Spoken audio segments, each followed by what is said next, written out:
welcome to the James and Morgan Show today. It is the 6th of December 2013, and you know what that means? It means my fingers and toes are so numb, it is so cold in here. Oh, and by the way, there's also a World Cup draw today.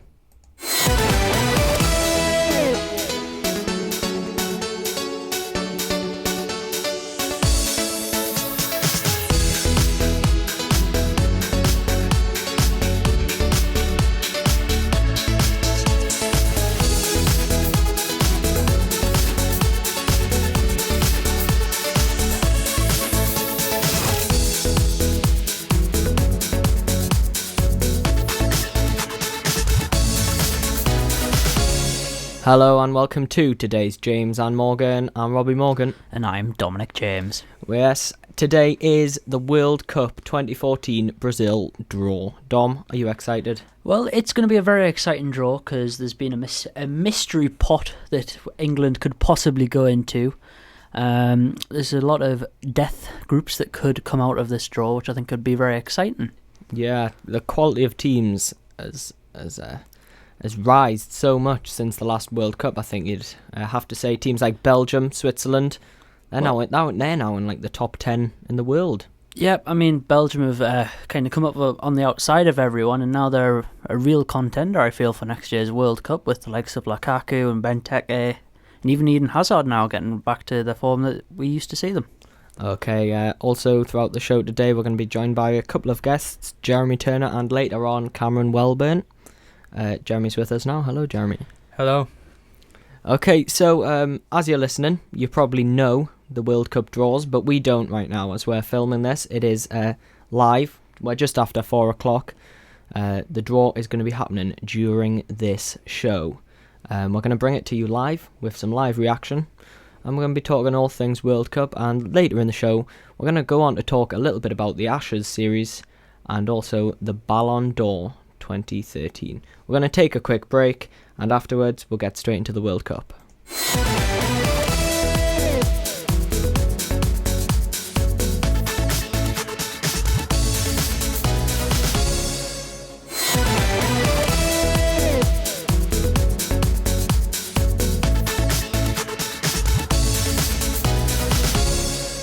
Hello and welcome back. Let's get straight into the World Cup now, Dom. Yep. Excitement is growing. Yep, and well, I think we're going to start off with the pot 1, which is the top 8 seeded teams in the world. Mm-hmm. We have Brazil, obviously the hosts, with alongside Spain, Argentina, Belgium, Colombia, Germany, Switzerland and Uruguay. A very strong top 8 there, I feel. So England will be drawn with one of them. I mean, I couldn't see. Who would you... Out of all who them, do you think is the best out of all them, and who would you like to be drawn against? I think the best has got to be Germany at the minute. They've kind of got that stage where I couldn't see them losing to anyone in the world at the minute. I think they've got such a strong side, and even a backup side, I think, as we saw in the England friendly. They just battered England in that game, I feel, and that was their B team. So, I mean, I think Germany are a very strong contender, but Brazil on home soil, again, could be very interesting. Do you want to go on to pot 2? This is an interesting pot. This is take us through it. Made up of African sides and South American sides. Start off with the African sides. So we've got the Ivory Coast, Ghana, Algeria, Nigeria, Cameroon, and then Chile and Ecuador. Chile was a good game to watch against England, actually, and they seem to have a very strong side, and they played well as a team, I thought. So England could be moved to that group because there's only 7 in that pot, rather, as opposed to that group. It could be moved to that pot because there's only 7 in pot 2, but there's 9 in pot 4, and 1 will be moved from the European pot to that African pot. It could be any one of the 9. We'll find out a little bit later on in the show when they do it. Yep, so in pot 3 we have Japan, Iran, South Korea, Australia, United States, Mexico, Costa Rica and Honduras. I mean, which teams out of them do you see the strongest in pot 3, Robbie? I mean, you've got the likes of Japan, I think, could be strong contender. I mean, I don't see the likes of Australia and No. United States. I mean, you've got Mexico in there who always could put up a surprise, but the likes of Costa Rica and Honduras, I don't think. I can't see them going very far in the competition. Okay, and then take us through the European teams in pot 4. So, onto the European sides, we have Bosnia, Croatia, England, Greece, Italy, the Netherlands, Portugal, Russia, and France. France just getting in on their qualifier against Ukraine with a dramatic an 3. Offside goal. Their winning goal was offside. It was. They just got into the last one as well with the handball against Ireland. They had a very lucky game that game, and I was very surprised that they would actually manage to claw back that 2-0 away defeat. Let's quickly talk about that qualifier. Obviously, Ibrahimovic was playing for Sweden. Yeah, I mean the Portugal. Portugal and Sweden game was a very for a qualifier for a World Cup. It was a very, very good, very high intensity, quality game, and it was very much so the Ibrahimovic and Ronaldo show. But Ronaldo came on top, as we've seen. There was a lot of talk. Who would people rather see? I want to ask I guess Jeremy this. Who would you have rather seen? Were you happy with Ronaldo in, or would you have rather seen a bit of Ibrahimovic? To be honest, I'm quite happy with Ronaldo win. He's a brilliant player, and it'd just be a huge shame on him if he had to miss a World Cup. I think Sweden itself has a team opposed to Portugal. I mean, Portugal's are a very one-man team, I think. Yeah, you could see that when I think that qualifier I watched was against Northern Ireland at Northern Ireland. Yeah. Northern Ireland were winning like 2-1 at one stage. I mean, they did win 4-2 in the end. But I mean, Northern Ireland had to have a man sent off before they even got into it. Yeah, so I mean, I do feel a bit sorry for Sweden. The fact that as a team they probably deserved it better, but it's just the sheer class of Ronaldo that got them through there on the night. Absolutely. Okay. So let's move on. Yeah. Something interesting I was looking at just a couple of days ago is the timing of the World Cup matches. Now, often this can be a problem. With it being hosted around the world. Obviously it's going to be unlucky for someone. It's going to be in the middle of the night, early morning matches. Not the timings that you want, but it's actually worked out lovely for us here in the UK. The timings of our matches is anything between 5pm and 11pm. Well, I mean, it's ideal. I mean, that's what we're used to back at home. Evening back at games. Home, it's just what we kind of wanted, because I think it was in South Africa. We had games on at like 2 o'clock in the afternoon, and it's just not ideal and for. That's what I thought was interesting is the host, Brazil. Their timings of the matches are sort of early afternoon to. Yeah, well, I mean, about 5-6 o'clock in the afternoon. Well, I mean, again, it's going to be summertime there, and it's going to be all about the family getting out there, isn't it? It's going to be summertime there. All the kids are going to be out on the summer break, so it should be a good event for them and a very family occasion. Well, we'll not talk too much, but in the Confederations Cup, there was a little bit of unrest before matches. Jeremy, that was due politically. I mean, it isn't sorted yet. There is still talk that there could be potential unrest before matches. How much would that mar the World Cup if there was sort of protests before all the matches, etc.? Well, it'd be a huge shame, because it means that games would have to be banned, possibly the World Cup. It'd have to be moved location. Just be a huge disruptor. Well, they wouldn't move the location. That they just wouldn't play it. Okay, let's talk about England a little bit more. They are 25-1. I think it's an impossible task for us to win it this year. I mean, we're almost in that transaction stage of trying to get rid of our senior players and try and bring in the youth. I mean, personally, I would love to see all the youth players given that chance to go out and see what they can give on an international stage at the World Cup, rather than the senior players there who have been there, done it, but can't. The senior players we've got, I just don't think can perform on that at that level anymore. Like, I think I'm disagreeing a little bit with you there. I think we need a little bit more seniority as opposed to youth for this event. I mean, for the World Cup, I would love to see a midfield three of perhaps Gerrard, Barkley and Wilshere. I would love to see that, and maybe Townsend. And see, I don't think Barkley or Townsend is quite up to the international stage yet, and I think they showed that in the friendlies that they played against Germany and Chile. I mean, yes, you could argue against. Neither performed. I mean, you could argue that for the Chile game, but I think, I mean, they've still got a half a season to go yet, and that's a long time for a footballer, and I think they could all develop into players if they all stay fit and could become a good player at the end of the season. And Walcott, that's someone I would love to see at the World Cup. I think he's an underrated player. Personally, I don't rate him at all. I mean, if he didn't have pace, if he did not have pace, I couldn't see him playing football. The studio's going crazy with you right now. Well, we've got two guests in the studio who are just looking at you like you don't know what. I'm sat here shocked. I don't like Theo Walcott. I don't like the players like Ireland because if they didn't have pace, they wouldn't be who they are. I mean, Walcott's crossing ability is poor. I think his finishing is quite poor. When you're talking about Wilshere, how you're describing him is how I see Townsend, and you've just said Townsend's name. Townsend, I don't think he put a single cross in against Germany. Townsend, he could run at them, but he couldn't. He didn't have no finished product at all. I think the problem was with him being a left foot and put on the right wing. He was cutting in all the time. I would like to see him on the left wing, where he could maybe get down at the byline and put some balls in. But with him being left footed, he was always having to cut in. But I mean, I think players like Tom Cleverley, who played, is massively overrated. I feel Tom Cleverley, he doesn't do much for me. He's a very nice and tidy player, but he doesn't do a lot for me. He doesn't keep the ball very well. When he's trying to spray balls all across the pitch, it just doesn't work. I mean, but with Barkley and the likes of Wilshere, they push their midfielder back, the opposition midfielders back, and I think it creates more space for the likes of Townsend on the wing. Okay. Well, we're going to take a short break, but let me just quickly tell you something. In 1966, when England hosted the World Cup and obviously famously won it. Do you know what their group was? I couldn't tell you.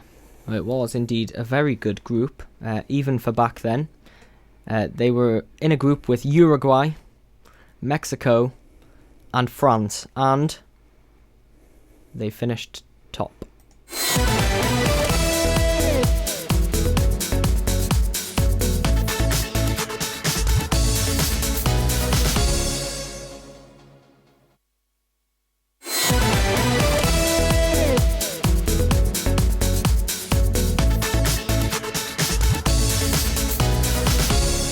Hello and welcome back to this World Cup special of James and Morgan. The World Cup draw is about to be made as we're recording this.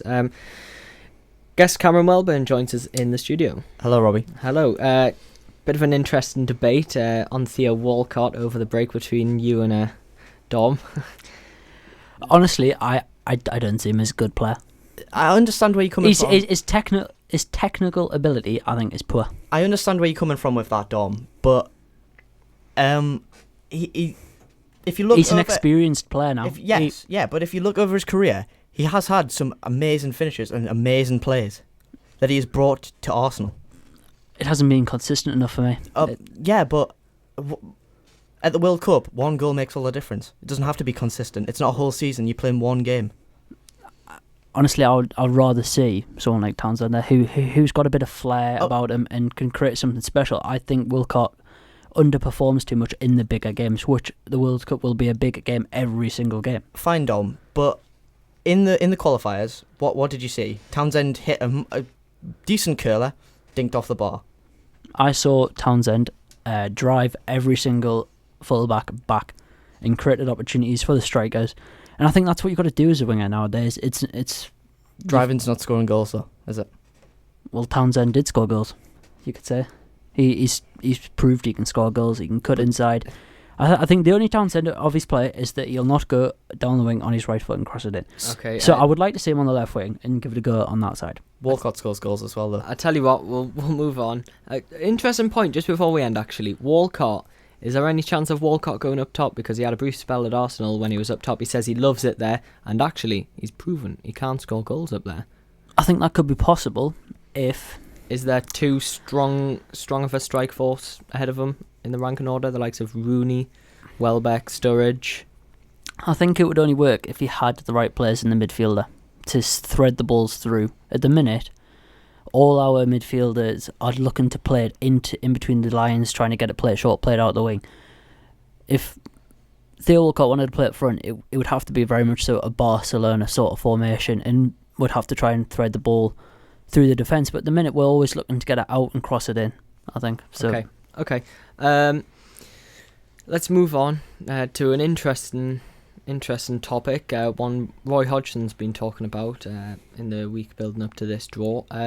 He says he's not too concerned the teams he draws. He's more concerned of where they get drawn, location wise. I mean, Brazil is a massive country. I think if you travel from the most north stadium to the most south stadium, the travelling time just on a plane is something like 4 hours. I mean, it's a huge country. You can't deny that.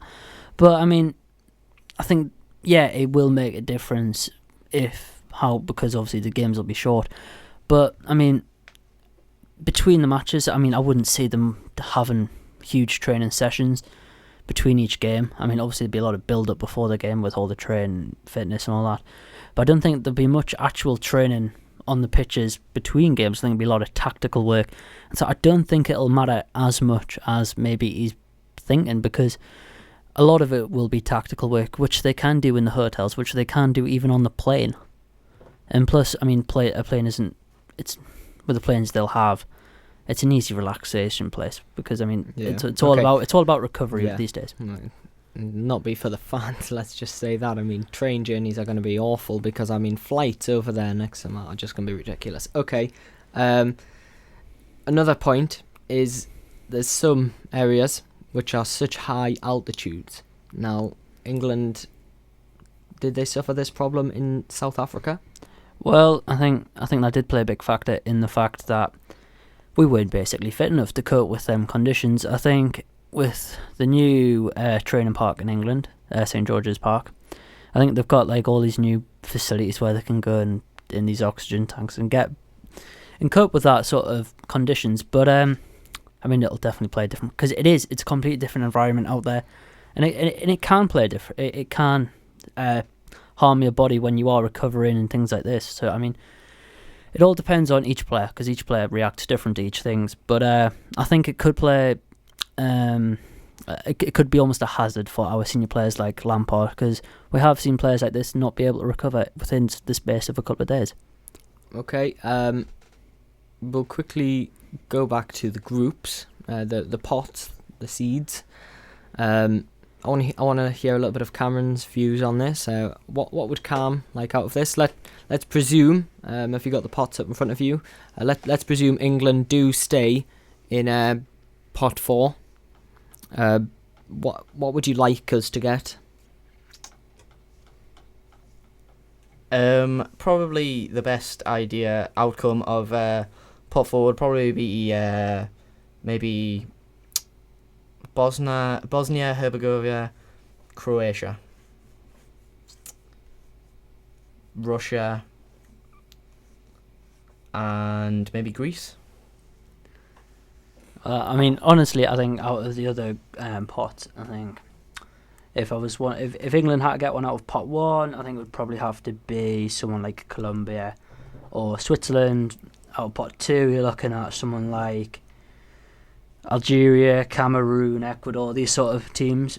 Pot 3, I would have to go for Australia, something like that. Okay, I'll on Australia. Yeah. On Australia, I was reading an Australian article. Right. Apparently, Australia's biggest fear, the biggest fear for the World Cup, is if either France or England get moved over to pot 2, Right. and they draw Brazil from pot 1, and then France and England. That is what they're fearing most: Brazil, France, and England. Which I thought. If I was another country, they're strong teams, but are they? If I was another country, I wouldn't fear England. I wouldn't. I mean, yes, France have got the firepower up front, but when you look at their defence, anything's possible, I think, with their defence. But yeah, I mean, it's strange to think that, but that's their view in it. Can I just say, going back to the point that you just made, France have got some quite decent centre backs actually. Sacco.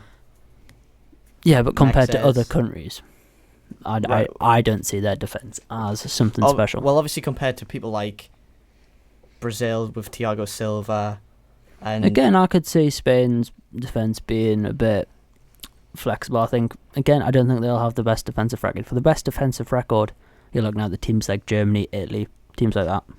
well, who have Italy got that stand out apart from Chiellini maybe? See, with Italy and teams like that, they work as a team. I mean, in the Brazil teams, you've got like Thiago Silva, a big name, but players around them like David Luiz, I would not trust David Luiz I don't trust him as a centre back. I think his best position is a midfielder.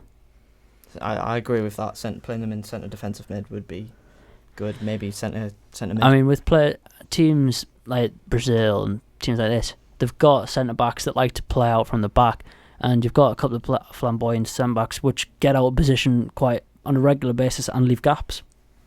Okay, we're going to take another short break. After the break, we're going to be talking a little bit about the referees going to the World Cup and also the football itself, the Adidas Brazuca. Okay, a quick did you know, just before we go, did you know that there's already a player suspended for the World Cup? It is Mario Mandzukic of Croatia. He'll miss the first match after he was sent off against Ireland on November the 19th.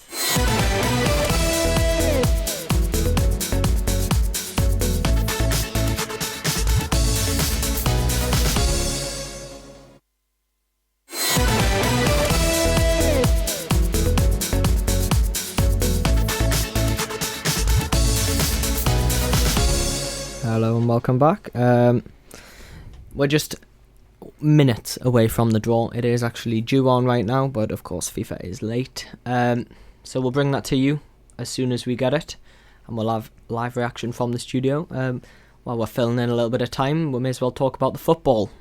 It is a very nice football, I think. The design is very nice. I mean, I looked at it. I think It's eye-catching.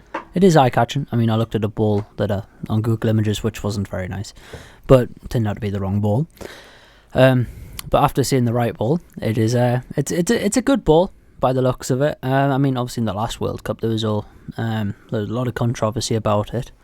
So hopefully it's just a normal football that will not move around too much for the goalkeepers. But that makes it just a little bit interesting. Cam, what do you make of it? I think I like the design. I think to do with the World Cup, Adidas have been bashing out a lot of products that they can use, such as boots and the new pair sets of boots that they've brought out that have been endorsed by Suarez and stuff like that. Yeah, okay. Let's go on to talk about the referees. I'm sat here as a referee. I want to hear what you want to say first before I come in and influence. The referees have got to be. I mean, there's a lot of English referees that have caught my eye this year. The likes of Michael Oliver. I'd like to see him go the World Cup this year, I think, obviously, but I was thinking Howard Webb will be there. I mean, I'm not sure who was his backup crew as such. I'm not quite sure.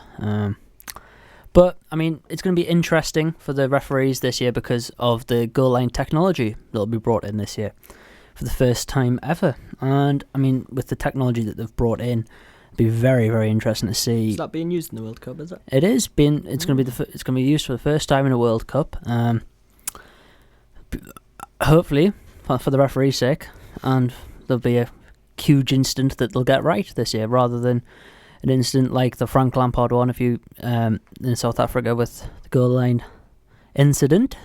Okay, well, I want to move back onto the referees as opposed to the technology. My view on this is, for years, we have had, all around the world, referees that have looked up to one guy, and that one guy was Kalina. Yeah. Kalina was probably the best referee we've ever had, and still to this day we have had. So I think all the rest of them in his era weren't quite up to the quality that they are these days. I think we now have a good quality spread wider as opposed to just... I mean, something that I've been very one impressed by is the influx of young referees. I mean, we've seen a lot more within like 20-year-olds, 30-year-olds, rather than your older referees. And I think it's helping FIFA growing up in the more modern world of football, I think. Okay, I think the European referees are the strongest. I think the Asian referees are very good, but I would say the only... I've yet to see them compared to the European. But I mean, obviously, I watch the Champions League a lot, and I try to watch as much of that as possible. The European referees, Rossetti of Italy is really eye-catching. I think he did the Euro 2008 final. That was a stunning performance there. Of course, Howard Webb did 2010. Interesting who will represent England there. It's not set in stone that only one will. You can actually have more than one referee from one nation. I mean, as an Englishman, I would quite like to say that, because there's been a lot of development of referees within England over the last few years. I feel we've had a lot of bright sparks. For some reason, this season, English referees are getting slaughtered, absolutely slaughtered, and I think it's completely unfair. They are making the odd decision that is wrong, and yeah, it's wrong. But at the end of the day, they're not making any more wrong decisions than the players are. At the end of the day, a player may pass the ball to the wrong player of the opposition team. You don't see the referee running up to him and giving him a load of abuse, do you? You know, and it's just highlighted more, and it's more annoying. And you can tell I'm getting a little bit passionate here. But on to personnel, personally, I mean, there is so many FIFA qualified referees in the Premier League, and if you don't follow referees there, you'll notice in the league that there's some that wear the FIFA badge and there's some that aren't. That's because if you're FIFA qualified, you go ahead and you can do Champions League and obviously these big tournaments. And to go on to Howard Webb, I think he's still a very strong referee. Obviously, we're always with a lot of ease, but I don't believe he's the best in the league anymore. I think the best referee in the league is Mark Clattenburg, followed by Michael Oliver. Now, I'm not telling you that my sources are right, but I have heard that Michael Oliver is the most likely English referee to represent England in the World Cup next year. I mean, with us being from the Northeast, it would be great to see a Northeast referee go to the World Cup. Moving on, I think a big aspect of referees in this World Cup is going to have to be to get the consistency right. Because, I mean, there's been a lot of debate where some referees give this, but some won't. I think the referees are going to have to work very closely together in this World Cup to make sure they are consistent with all the decisions that they make. Often, well, all the time, FIFA will have a conference with them in the weeks building up to it, and they do tend to concentrate on one particular thing. I don't believe it will be this, but UEFA told the referees in 2008 that they were better off start booking players in the first 10 minutes because it gets the control of the game right. I don't believe that FIFA will encourage that this year. Well, I say that I don't know. FIFA are sometimes one of a kind. The FA certainly wouldn't endorse that because you can tell from the Premier League that there's a lot less cards coming out, despite what you might think. One thing that was big in UEFA 2008 was the shirt pulling. That was the biggest thing that they cracked down on, and I'll be interested to see what they crack down on most this year, next year rather, at the World Cup. Well, I mean, it'll be very interesting to see what element of the game that they do concentrate on. I mean, what do you think needs concentrating on? I mean, obviously simulation's massive now, but it is massive. At the end of the day, referees do their best with that anyway. I don't think you can ask them to concentrate any more on that. I mean, it's very on the topic of that. It is so hard for a referee to judge if that person has been blatantly touched or if it's just natural thing for going down. I mean, it's very hard for the referee to judge these sort of decisions, and again, I think it's just going to have to be about consistency, what types of situations they're in. Because, I mean, if you're going to give one thing for a penalty or a free kick, I mean, it's very hard for the referee. Okay, I want to ask you, I'll name a few FIFA referees for you from England. I want to know who you would like to see. There's Howard Webb, there's Michael Oliver, there's Mark Clattenburg, Mike Dean, Martin Atkinson, Anthony Taylor, off the top of my head. I mean, I think was it right that Mike Dean had refereed his 100th game in the Champions League? Mike Dean, most probably Mike Dean is. I mean, I don't know, but I think he's the most senior in the league, and I still think he's not the calmest, but he's certainly the most forward thinking in the league. I think he plays the advantage the best. I mean, personally, I think he's had a good couple of seasons, and I would like to see him go maybe alongside Michael Oliver, obviously being from the northeast. I'd like to see him go. I would like to see either Mark Clattenburg or Michael Oliver.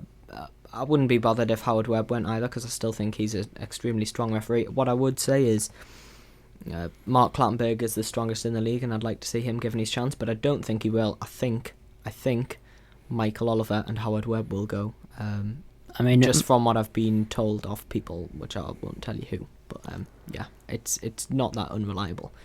Cam? I think I would like to see either Michael Oliver.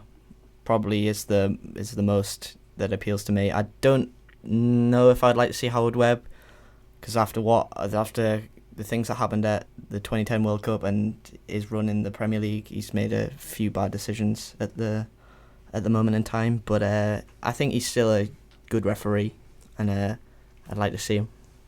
Okay. Right then, the draw has started to be made. In Group A, Brazil. Group B, Spain. Group C, Colombia. Group D, Uruguay. Obviously, at this stage, they're just pulling out all the pot ones and popping them in their groups. And Group D, Uruguay. This is just the pot one, and they're just going in their groups. Group A is Switzerland. I mean, on the subject of Uruguay, Suarez. Do you think he could be a contender for Golden Boot for the World Cup? Because he's scoring a lot of goals lately, I think, and he could be a contender for Golden Boot. Well, I mean, that's a question I will answer once I've seen these groups. Group F is Argentina.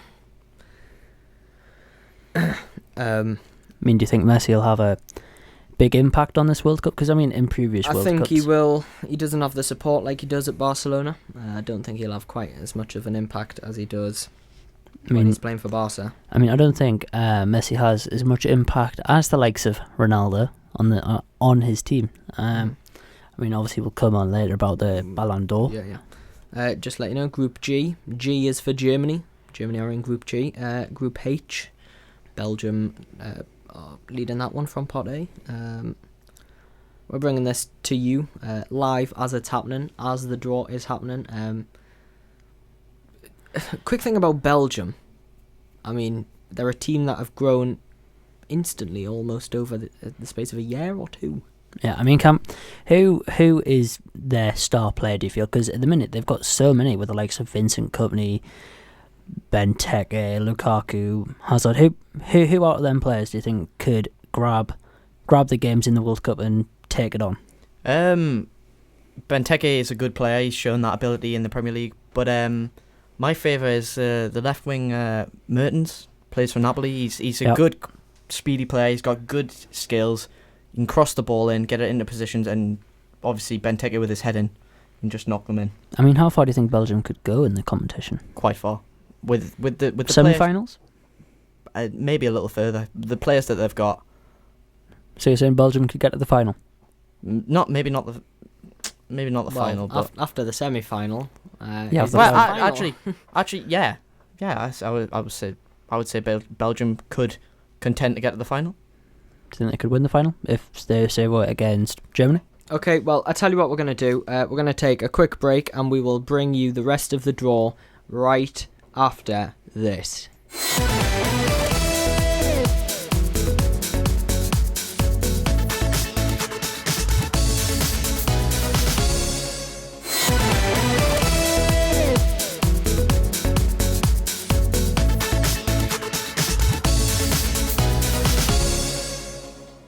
Okay, welcome back. Since you've been gone, I can't breathe for the first time. No, since you've been gone, Italy have been drawn into Group D against Uruguay. Ooh, a very strong two teams there in that group. Well, I mean, I think we're going to be talking about that all the way because so many strong teams in this World Cup. I mean, how many do you think could win this? Because I honestly think there are about 8 teams that could actually go on to win this. I agree. There's quite a lot of teams that could go on to win the World Cup, and maybe some that you might not at first glance think that they could be a contender, but then you look at how they play, and look at them as a team and think, oh yeah, they could quite well go on and win it. Nigeria won the. No, sorry, I'll let you carry on. Yeah, I'll just quickly let you know that in Spain's group, Group B, Chile are joining them. A very similar team to Spain. Both like to play out from the back, so I think that could be a very interesting game. Two teams playing very similar types of football. South American football is quite strong at the moment. Before we go on to that, just let you know that Brazil are joined by Cameroon. Cameroon are a strong team, but is that actually a weak point? It's hard to say, but again, I think Brazil have such an advantage playing on their own turf. Do you think that England performance in Brazil in a friendly few months ago will have any impact on England fans wanting to maybe be with Brazil? No, I don't think it will. Do you think they'd rather be with a Spain, a Germany? Me personally, I think so. Yeah, I wouldn't mind going with Brazil personally. Just let you know, Group E, this could be one that you maybe look at. Think England might just fit nicely in there. Switzerland in Group E are joined by Ecuador. I mean, you've got two sides that aren't exactly high up in the FIFA rankings alongside other teams. So it's I would like England to be in that group because I think they could go on and face them teams and try and grind out a result. I mean, obviously I don't see England as a huge contender for this World Cup. So, I mean, again, I'd like to see them in that group because I feel that they could get a result from that easily. Okay, Group C, Colombia's group, they are joined by Ivory Coast. Ivory Coast, well, I mean, they've got some very good players that we've seen in the world perform for them. I mean, like the likes of Drogba. I mean, Cameron, do you think Ivory Coast could even reach the semi-finals? We've seen it. Possibly, yeah. I mean, you picked up on the player of Drogba. I thought you would go for more the Yaya Torres. Well, yeah, I mean, they've got absolutely fantastic. I mean, Robbie's got his hands up in the air. I've got absolutely my hands screwed. I am absolute... Oh, let me just quickly bring this to you. Argentina in Group F. Messi will be facing Shola Amiobi's Nigeria. Oh, hey. Shola. Going to be facing one of the top players in the world. We're Newcastle fans, by the way, in case you hadn't picked up. Yeah. To see Shola at the World Cup facing Messi will be a dream come true for all us Newcastle fans. Okay, Group G continues to get the G's. Germany and Ghana. Ghana performed very well in the last World Cup. I think, was it the last World Cup? Yeah, they performed very well. Yeah. I mean, Asamoah Gyan played for them. Was on top form then. But, I mean, I can't see him doing the same this year. I think on Asamoah Gyan, I think he's dropped since he's moved to West Brom. I don't rate him as well. I think Shane Long shows him up really. Let me quickly move on. This could be another one that you fancy as an England fan. Group H is made up of Belgium and Algeria. I think Belgium have got to be very pleased with that. I mean, I don't know any star names that pop out my head from Algeria. I don't know their team particularly well. Okay, we're going to bring the rest of the draw to you live after this.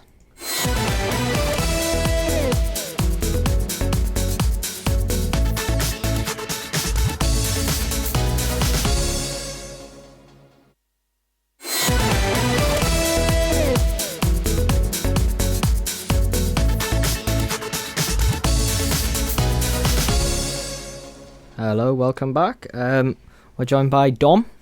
Hello, welcome back. It's a very exciting World Cup draw happening right now. And I can tell you that Mexico in Group A, they've been drawn into Group A. They will join Cameroon and Brazil. I think Brazil have got to be very pleased with that draw, I think. It's fairly average sides. Mexico and Brazil, a bit of a South American contest there. Mexico could be quite a challenge, I think, for Brazil. I mean, maybe not in strong player-wise, but attacking, Mexico can play sometimes quite attacking football with Fernandez and the pace up front that they have. Okay, in Group B, Spain and Chile. They're going to be joined by Australia.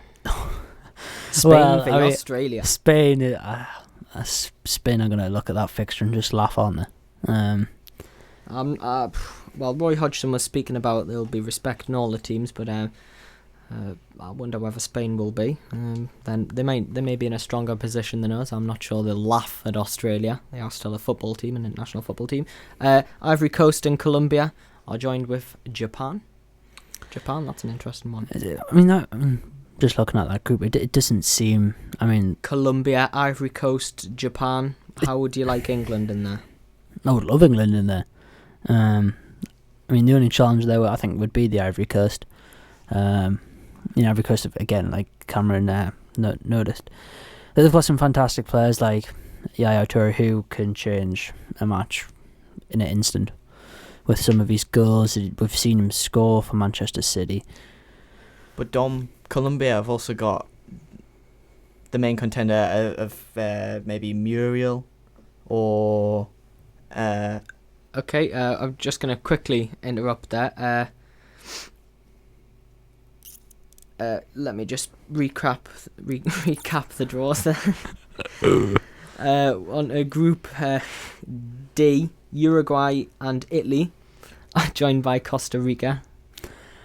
Costa Rica, I don't know much about them, but No. Again, for the legs of Italy, again, I can't see that being much of a challenge for them. Group E, another one you might like to see England in there, Switzerland, Ecuador and Honduras now. Again, Honduras, teams like that. I can't see the bigger teams thinking, oh, well, that's going to be a tough game. You want to be in them sort of groups, don't you? Okay, Group F, we're about to see the third team into there. Messi will be joining Shola Amiobi. Two star player names there. Shola Amiobi, could he be up for a golden boot? Hopefully. I'd like to see it. We're still waiting for who will join them in there. Group F, Argentina v Nigeria. That's already in that. Messi. I mean, on the note of Nigeria, they won the African Cup of Nations. So yeah.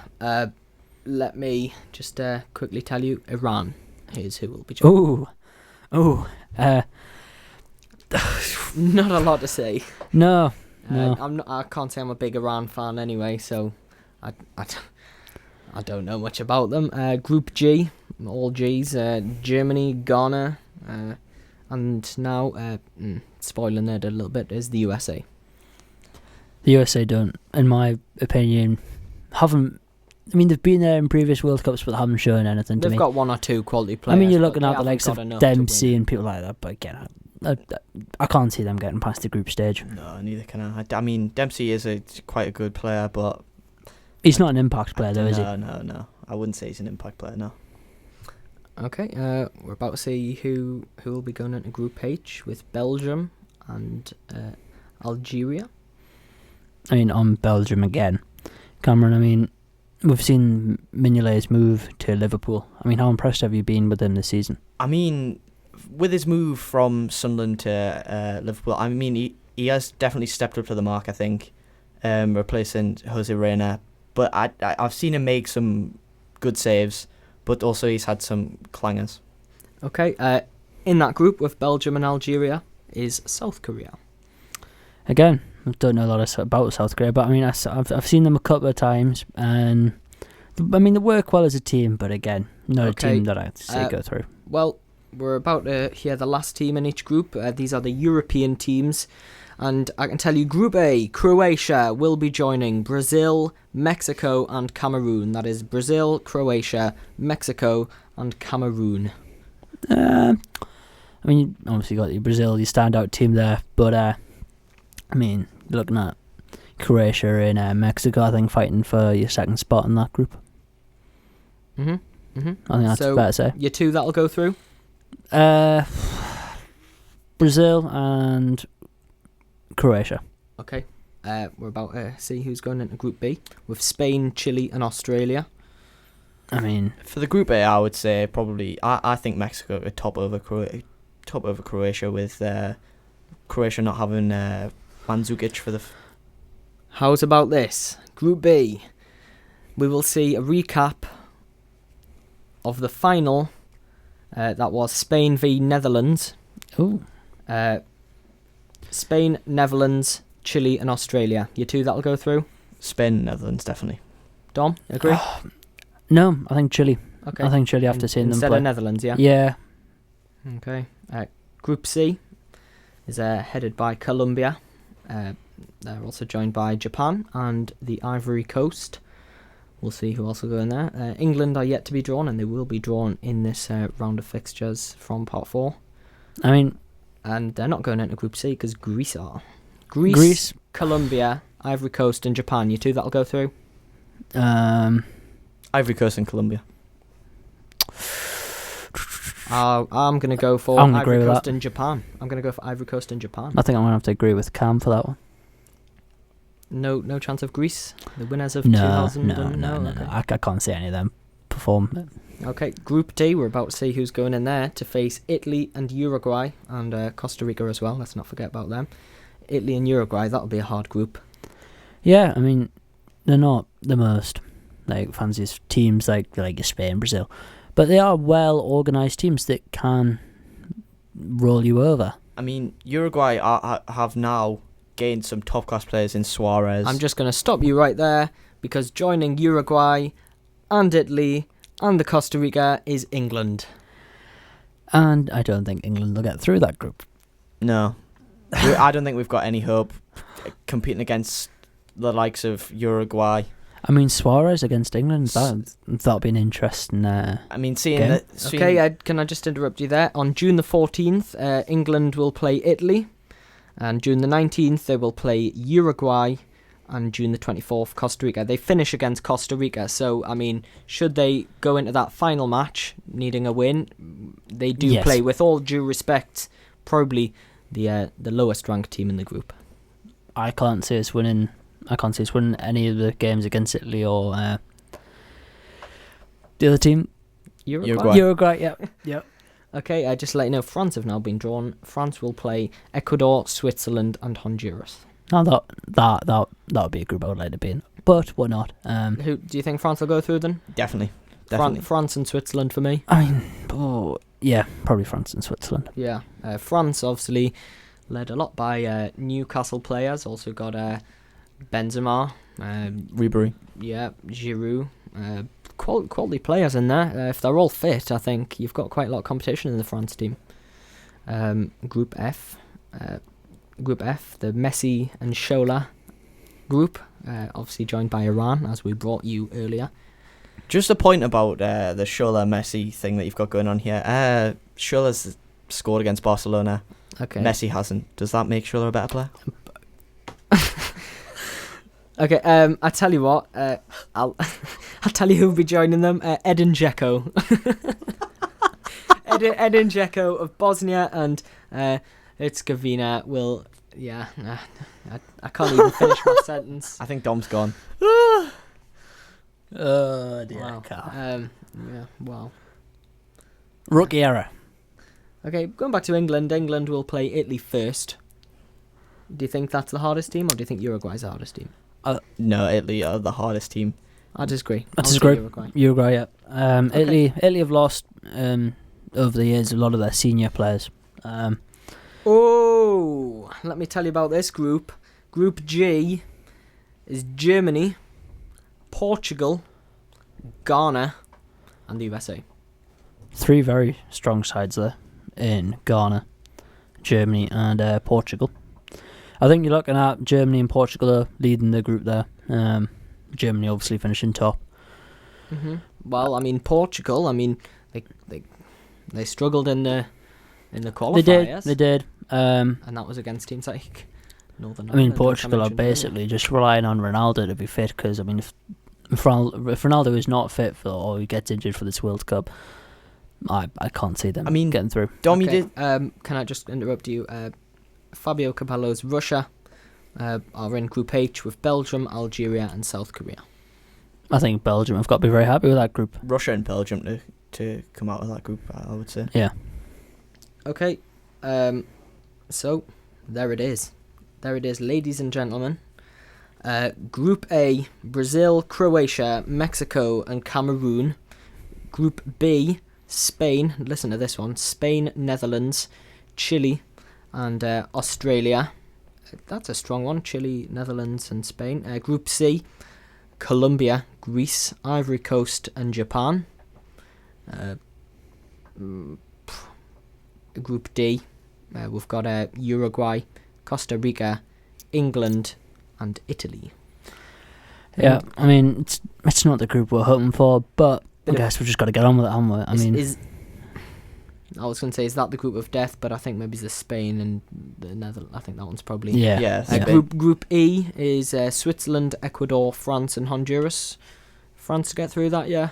Yeah, I mean, I think France have got to be very pleased with that group, considering that they just got through barely. Am I remembering right that England got Algeria in the last You World are, Cup? you are. Yeah, you're correct with that. Well, obviously, Fabio Capello's got them with Russia this time. Yeah, Russia this year will be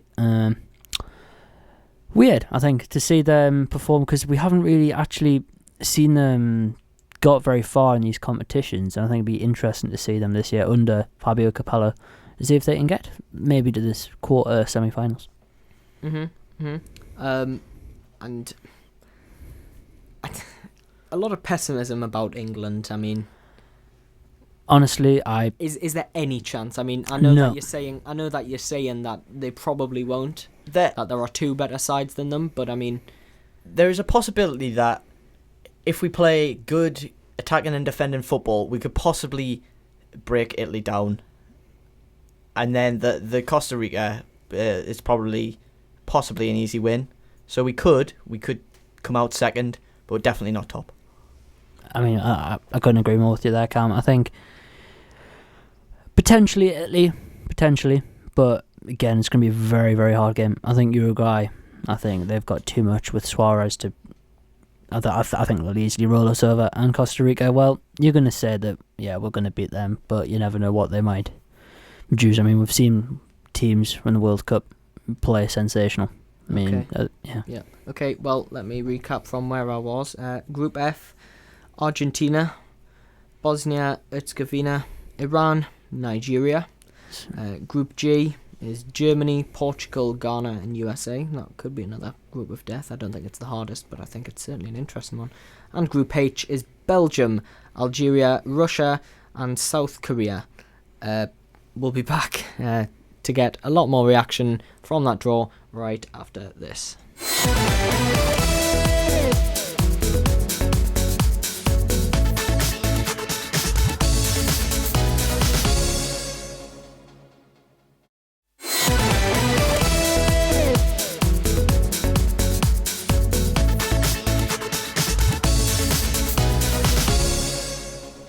Hello and welcome back. The draw has been made. England are facing Italy, Uruguay and the Costa Rica. I say the Costa Rica, it's not the Costa Rica. I mean, just on that note, I've just seen a thing on Sky Sports saying Glenn Hoddle says it's the perfect group for us. I mean, a lot of people wanted a hard group because at the end of the day, England have had poor groups before where they've just gone on to do nothing. Is this a good test? It's a hard test from the first day, and if we nail it, surely if we beat Italy and then Uruguay, who says that we can't beat anyone? I personally am one of them people that thinks, hey, maybe it's a good group is the way forward. At the end of the day, I mentioned earlier, the only year we won it, we had a good group. I mean, there's been a bit of reaction on Twitter with Jack Wilshere. Yeah, Jack Wilshere's just tweeted out, tough group, but so what? If we want to win, we'll have to play the best teams anyway. I mean, Yes, you can say that, but I mean, I still would have preferred. I mean, I understand where he's coming from, because if England got a group like Honduras, with a mixture like that of poor teams, with one good team, I think they would sit back a bit and not give it their all. Whereas to beat Italy, to beat Uruguay, we have to put some effort into it. From the very first kick-off, we play Italy, and you're going to be straight in there, and I think that's how it has to be. Okay, let me quickly talk you through location-wise. Roy Hodgson obviously says he's not too bothered about the teams, he's more bothered about the location. Their first game against Italy, I got my stats a little bit wrong earlier. I said it was a 4-hour flight. Where England will play Italy is a 5.5-hour flight from their base in Rio. I mean, it's not ideal. It is one of those locations where we were talking about earlier, where it could struggle with fitness. It's in the jungle, apparently. I mean, yeah, it might be a little bit difficult, but I mean, as a professional football player, you've just got to get on with it, I think. Game 2 is in Sao Paulo, which is the shortest distance away from Rio. That's just 222 miles away from where England will be based in Rio.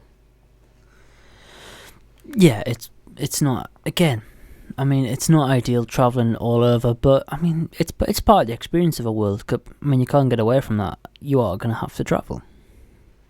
I mean, Cam, as a football player, would you not mind travelling? I mean, if I was a professional football player, I wouldn't mind travelling. It's just the fact that travelling on aeroplanes, you can get jet lag.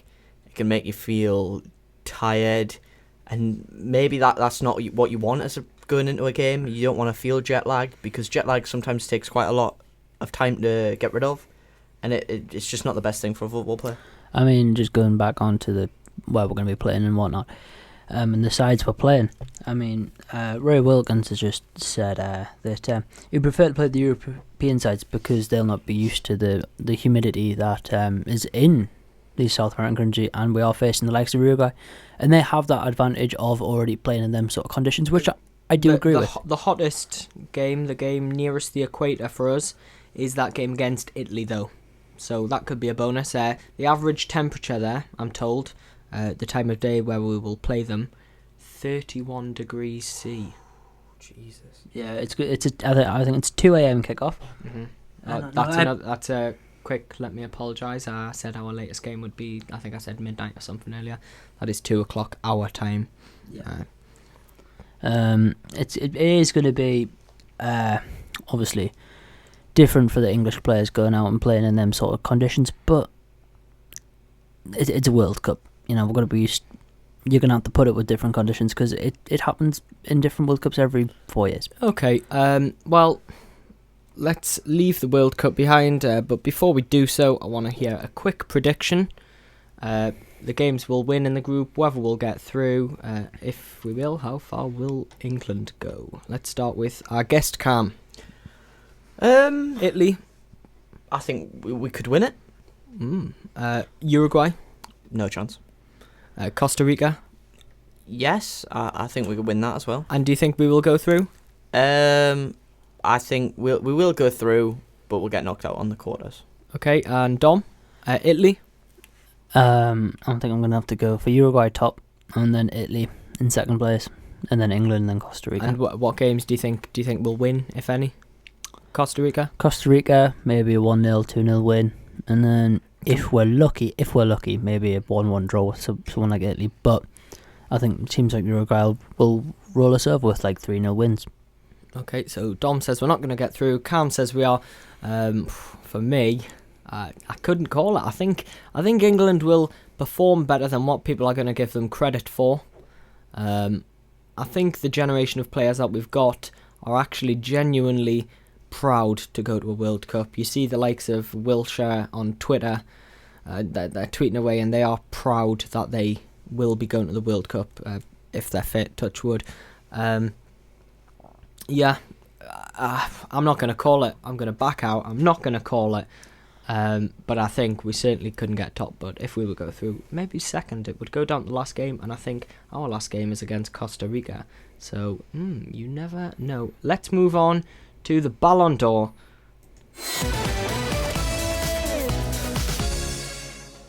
Okay, so the Ballon d'Or. It's always been the Messi show. Always been the Messi show. Yep, it's always been the Messi show and the Barcelona show with the likes of Iniesta, Xavi, always being put front. But this year, Ronaldo has been my... We're going to come on to predictions in a minute. We'll speak a little bit more. Let me take you through who has got a nomination. And there's more nominations than I actually thought that there ever was. Let me take you through. Okay, the nominations are Gareth Bale, Edison Cavani, Cristiano Ronaldo, Falcao, Eden Hazard, Zlatan Ibrahimovic, Iniesta, Philipp Lahm, Robert Lewandowski, Lionel Messi, Thomas Müller, Manuel Neuer, Neymar, Mesut Ozil, Andrea Pirlo, Frank Ribery, Ian Robben, Bastian Schweinsteiger, Luis Suarez, Thiago Silva, Yaya Toure, Robin van Persie, and finally, Xavi. Cam, is it a two-man show? Is it a three-man show this year with Ibrahimovic in there? For me personally, I feel that over the years, it's been a two-man show, Messi, Ronaldo. But I feel that Ibrahimovic is a great player. Once he picks up the ball in the box, he can finish from anywhere. He's got that trait of the back heel flick. I feel that he could be a contender if he brings us here again. Well, it's over the whole year. I mean, he's performed. This is just that last little leg for them now. A few games left until it's announced. One of the players is Gareth Bale, which I think he performed brilliantly for Tottenham in the latter stages of their season, and he almost got them there. He almost got them into the fourth position. I mean, they didn't, but I think he played a big part of almost getting them to that point. Okay, so I'm going to go through the names, and we're going to go through whether they... I think realistically a lot of us feel that there's only a 2 or 3 man show, but we're going to go through, and guys, I want you to say whether they would possibly have an outside chance of winning, or whether you can just write them off. Because although they are all good players, bear that in mind, realistically, they can't all win. So, Gareth Bale? Possibly. I would say no, because... with the competition there... The reason why I'm going to say no is because he's probably got his nomination from his time at Tottenham, and Tottenham just doesn't compare to them other sides that have had nominations, like Barca, Real, PSG now, Bayern... Spurs just not quite there, and Gareth Bale's got to prove it at Real Madrid, and if he proves it at Real Madrid, then hey, you never know in the future. Edison Cavani? No. Again, a great player, but I think with the competition that's around, I don't think that he's proved enough. I mean, yeah, in the next few years, I think he could reach that stage, but I don't think he's right. Dom, we've got about 30 players to go through, so you don't need to pat them all on the back as we go past them, okay? Cristiano Ronaldo. One of my favourite players. I think he's going to be in it. He's yes or no? Is he going to win it? Yes. Maybe. Yes or no? No. Yeah, I'm going to go no as well. Okay, Falcao? No. Definitely not. Not for me. No. Eden Hazard? Potentially. Possibly. Potentially. I'm going to say no as well. I could probably name 7-8 better players on that list. Ibrahimovic? Definitely. For me. Cam, you said Ronaldo wasn't going to win it. Is Zlatan Ibrahimovic, yes or no? For me, yes. Yes, okay. Dom, you're obviously going to say no because you said yes to Ronaldo. Iniesta, is he got a chance? Nope. No. Okay, Philipp Lahm? Nope. No. Lewandowski, that's an interesting one that performed consistently well throughout the Champions League.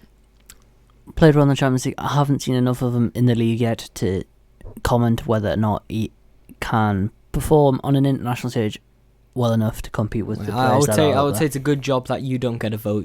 Being as you don't watch the Bundesliga enough. Lionel Messi. No. He's obviously going to be up there. Is he going to win it? No. No. I'm going to say yes. Just to be controversial. No, not to be controversial. I think Lionel Messi is still the best player in the world. We'll come on to that in a bit, though. But let me just raise up the point. There's 3 of us in the studio right now, and we've all got a different winner of the Ballon d'Or. Hey? We should put our money where our mouth is. Okay, Thomas Müller. No. Not for me. No, yeah, again, not enough there to say that he's going to win it. Manuel Neuer. I don't believe a goalkeeper really has enough time on the pitch to win the Ballon d'Or. You Enough mean time a on the goalkeeper? pitch. I mean, like the position he plays, he can't really show His contribution. his contribution to the Okay. team. Here's an interesting one. Is this man going to be up there with the 2 or 3 that's going to be up there? No, I don't think Neymar. No, No, I don't think he is. not for me. No, not I for me, mean, the no. next one we're looking at is Mesut Ozil. Mesut Ozil, for me, he's performed brilliantly this year. I think, and he's a strong contender with Ronaldo, I think. Cam? For me, watching Ozil perform at Arsenal, he's played some amazing football. So yeah, I reckon he's a contender against the top 4. Yeah, okay. Well, Andrea Pirlo obviously had a crack in 2012 at the Euros. Has he continued it enough to be up there with the best, though? Not for me. 2013. No, not for me, no. Okay, Ribery. He played well for Bayern Munich this year in the Champions League. Oh, well, in the last season's Champions League. Yeah. But again, not enough for me to win the Ballon d'Or. Ian Robben, Cam. He's a player with amazing skill, but no, not for me. I don't think I've seen enough of him to make that judgment. Schweinsteiger.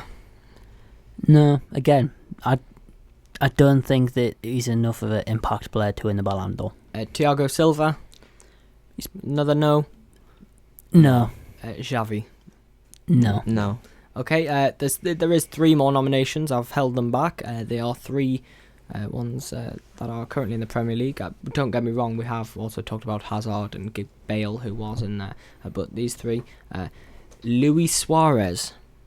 I feel his performance in the Prem has been outstanding so far. I mean, okay, there's the whole bad tackle situation getting sent off, but his finishing is amazing. His technical ability is amazing. I feel he could be up there. If you were to rank him in with the rest of them, where would you put him? 2nd or 3rd. Really? Whoa. So ahead of who? If he was 2nd, who's the one that's better of him? Probably either Ronaldo or Ibrahimovic. So you're saying Messi is not as good as Luis Suarez? Well, I Technically, I do agree with you that he is a sensational player. But the things he does on the pitch, I couldn't disagree with more. And so I don't like him as a player because of them actions he does. But as a player, technically, he is sensational. I mean, Robbie's better than Messi? I would say he's up there with him, yeah. Okay. Yaya Toure. Strong, powerful player. And yes, A different kind of player. yeah, I think yes, he is. He is up there with Ronaldo, Messi, Ibrahimovic, Suarez. Where would you rank him? 4th or 5th? Well, which one? 4th or 5th? 4th. 4th. So you would say he's just behind the top 3, yeah? Yeah. He's the next best one behind the top 3. Yeah. Wow. Robin van Persie. No, I think he's past his time. I think. I mean, he's had his season at Man U. Just the way he's performing at the minute under Moyes, he hasn't performed well enough for me to win a Ballon d'Or. Can't. I don't feel that he's shown like Dom. I don't feel he's shown enough technical ability on the pitch to.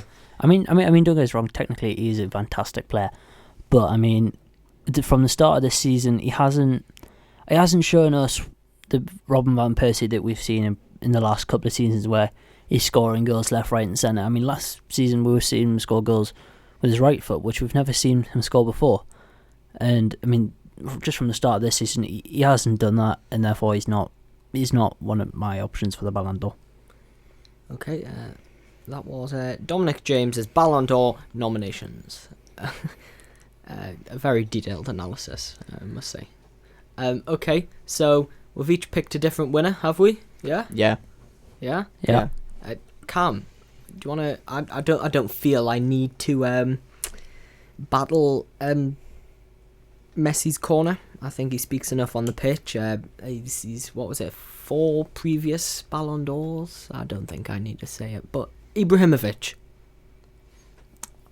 Well, the thing about Ibrahimovic is that, like unlike Messi, he's got the height to win headers in the box, and he's got the strength to hold off players when he's attacking, and he's just got the technical ability to pick the ball up from either inside or outside the box or from crosses and just finish it. My problem with Ibrahimovic is he doesn't turn up for the big games. I mean, yes, he turns up for the big games, but not on a consistent.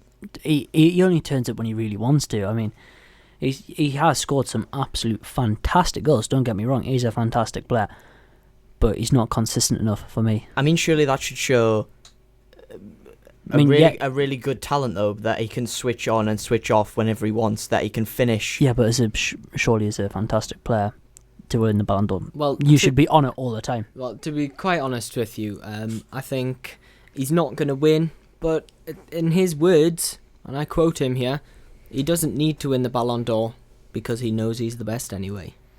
I mean, we've all seen the interview of that where he has said that he knows he's one of the best players in the world. I mean, and he is. Don't get me wrong, he is. No. He did not say he was one of the best. He is the best. Well, according to him, he is the best, but in my view, he's not. Okay. Well, I don't want to go too much into this because when we have these debates, and they are becoming very frequent things now. Messi versus Ronaldo. Just quickly battle Ronaldo's corner. I'm not going to react too much because it does get to me. Ronaldo is a player that can adapt to every single situation, where Messi cannot. He's strong, he's powerful, he's quick, he's better in the air. Technically, he's fantastic the way he strikes the ball, the way he gets the dip on the ball. Messi, without his teammates, he would be nothing. Nothing, but the amount of goals he gets is very much reliant on his midfield behind him. Ronaldo can score goals from anywhere on the pitch. I think with Ronaldo is he gets more chances, and I'd like to see that chance conversion rate. Ronaldo gets more chances, but he misses more.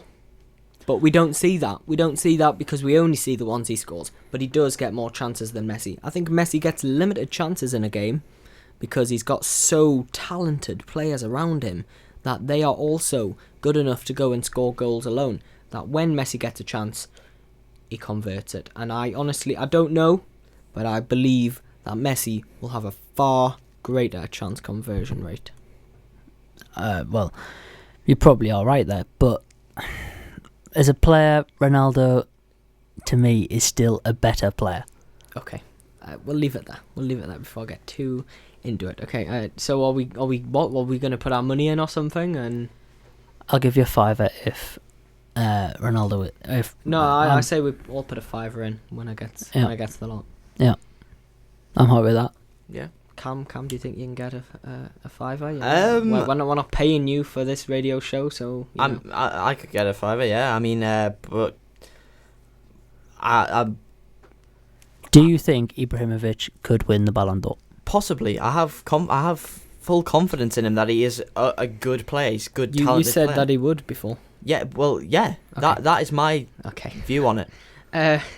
Well, we'll leave it there for now. We're going to take a quick break, and when we come back, we're going to conclude the show. We're going to recap the World Cup, we're going to recap the Ballon d'Or, and we're going to give you a quick update on how this Ashes series is going.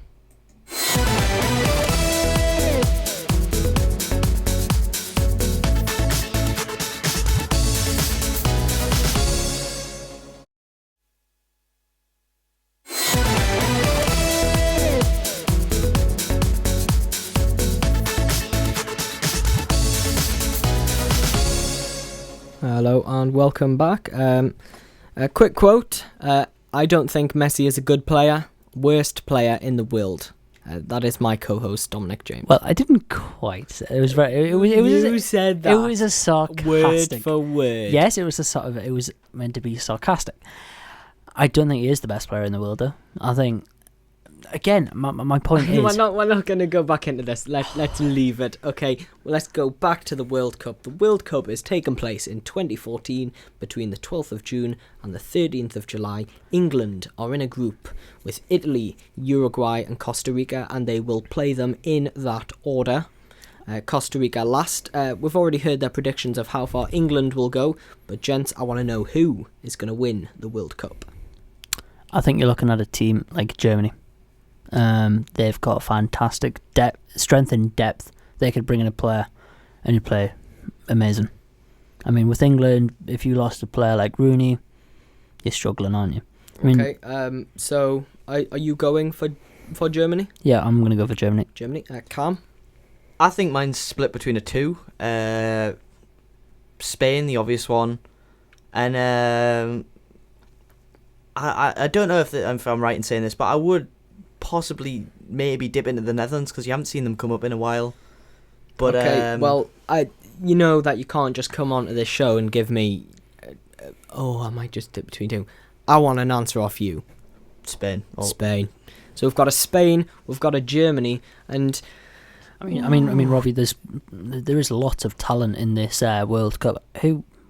What's your choice? I think the European teams are strong, but I honestly think South America are going to shock us all this World Cup, and I honestly believe that we're going to have 2 or 3 South American teams in the semis, and let's go for Brazil because it's in Brazil. I'm going to go for Brazil because so the hosts. I think the hosts are definitely going to be in the final, and yeah, I'm going to say that they're going to win it.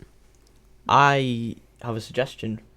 Okay. Ballon d'Or was £5. Yeah. Tenors each. World Cup predictions as well. I'll tell you what, for the World Cup predictions, we'll get something set up. We'll get a few guests all in the studio. We'll do like a pick a team and pop your money in. So join us on next time for James and Morgan when we will have this discussion and we will put our bets on the World Cup. Yeah, indeed. Okay, so that was our World Cup predictions. We give our Ballon d'Or predictions a little while ago. Dom's gone for Cristiano Ronaldo. I've gone for Lionel Messi, and Carm's gone for Zlatan Ibrahimovic, who says he doesn't need to win it.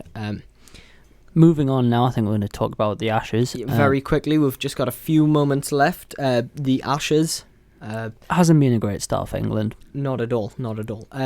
They won it in the summer. They've gone over to Australia now, and I mean, with the loss of Jonathan Trott to the squad, it's been a massive blow for the team. Suffering depression. I believe that it comes down to the Australian support. I think England just feel a little bit outnumbered and a little bit intimidated with their not just the they've support, got right but the into players. the England team this year. I mean, Stuart Broad's become the pantomime villain over there now. They really have got into the England team and the supporters, and you can see the evidence of that on the pitch and the way they are performing. Every time a batsman walks out there, they look nervous. Mm-hmm. They look frightened of. Well, they're 1-0 down. They're 1-0 down. As we're speaking here, you listeners will probably be listening, and you will know who've won the second test. You might be listening, and you know who's won the Ashes. But the second test, day 2 is complete. England.